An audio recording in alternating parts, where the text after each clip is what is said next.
Hi, I'm Clideen from New Social, and I'm here with Tom Kenny. Hi, Tom. Hi, Clideen. Thanks for talking to me today. Yeah, thanks for joining us.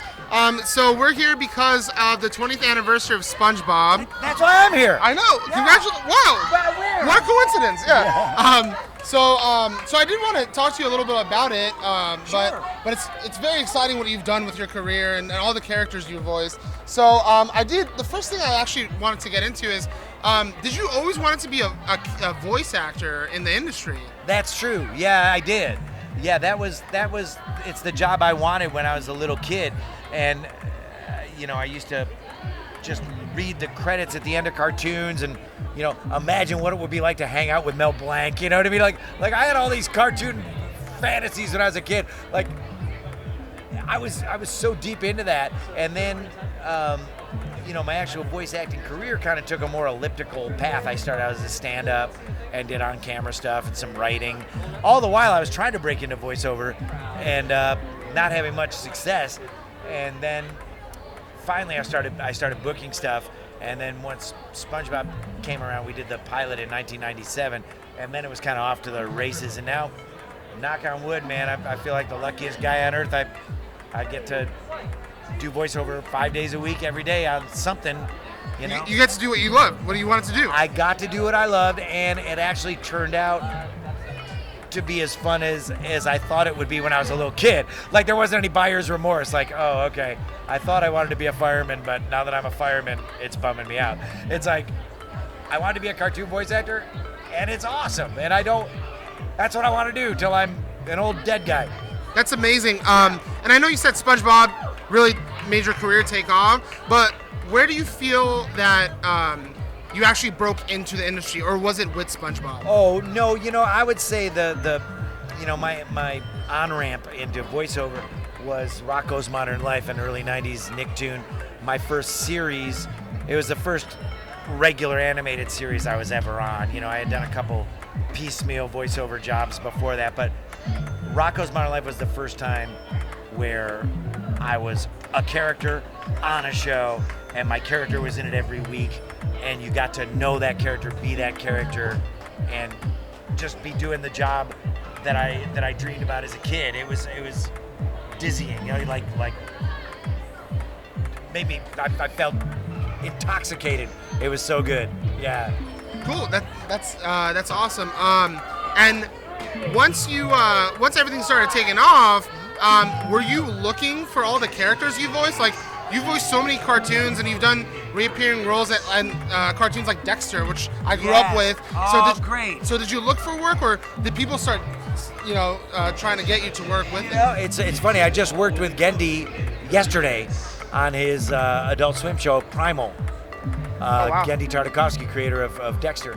So it's funny, you run into these people and you keep on, if they like you and if you click, you keep working with those people for years and years. They always think of you. Craig McCracken, the creator of Powerpuff Girls and Foster's Home for Imaginary Friends, and now a new show called Kid Cosmic.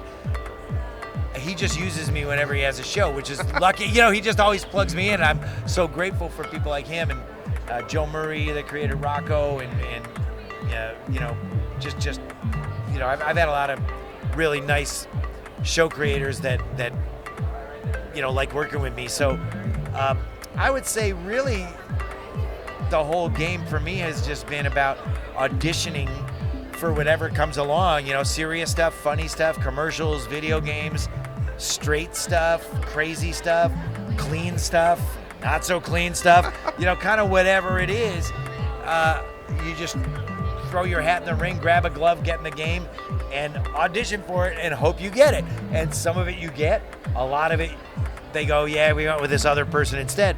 But you just keep swinging the bat, and that's how I was when I was in my 20s, and it's kind of the same way I am now. In my 50s, I love auditioning. I love trying, and somebody showed me something that was People Magazine online today that, I never keep track, but they're like, Tom Kenny has, 478 IMDb voiceover credits, and I'm like, wow, really? Okay, that's cool. But I don't sit there and keep track. You just trying You're doing you. You're just trying to stay employed. Yeah. You're just trying to stay employed. It's like that old video game Frogger. You know, you're just trying to get across the street without getting crushed. You know? Yeah. And that's kind of what life is. You're just trying to get across the street without getting run over. Right.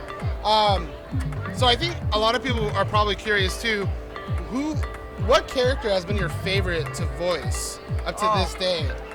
You know, it's funny. SpongeBob's a big one. I love him, and I loved, Steve Hillenburg, the creator, was a good friend of mine, and I always feel so grateful that he entrusted me to be the voice of his baby. You know, he's like, you're gonna talk for this little guy. You know, it's like you left this baby on my doorstep. You know, love it and care for it and raise it as your own. And I feel like, we've all done that, with our characters, but. The mayor from the Powerpuff Girls. I miss him, and the narrator. So once again, the day is saved thanks to the Powerpuff Girls. Those guys. Spyro the Dragon is one that, in the video games that people, especially at Comic-Cons, have a real affection for, and you just run into people who, 20 years ago, spent 9 zillion hours playing this game, and so.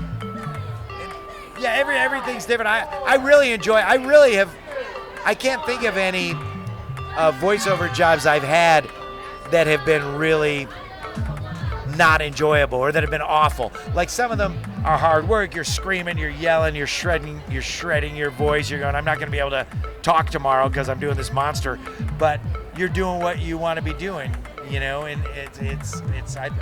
I always say the worst day you have in voiceover is better than the best day that I would have had at some other job. I'm just so happy and feel so fortunate to be doing what I always wanted to do. All right, well, that's amazing. Well, Tom, listen, thank you so much. I'm really happy you got to do what you want. Thanks, being in film myself, exactly, you you're doing me. it too. You're doing it too. But I grew up with everything you voiced, so thank you, man. So that's amazing. But thank you for joining me and Nerd News Social and taking the time out of your day. Thanks, Clideen. Well, I was a nerd long before I was SpongeBob. I was coming down here before I ever had a voiceover gig.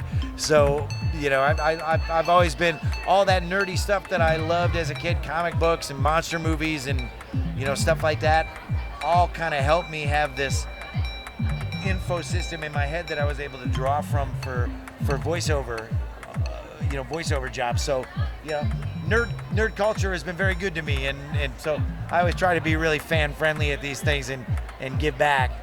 You don't want to be that guy that doesn't look anybody in the eye and doesn't talk to them when he's signing their autograph. I hate those guys. No, and everyone appreciates it. Thank you so much, Tom. We really appreciate it. I appreciate it, sir.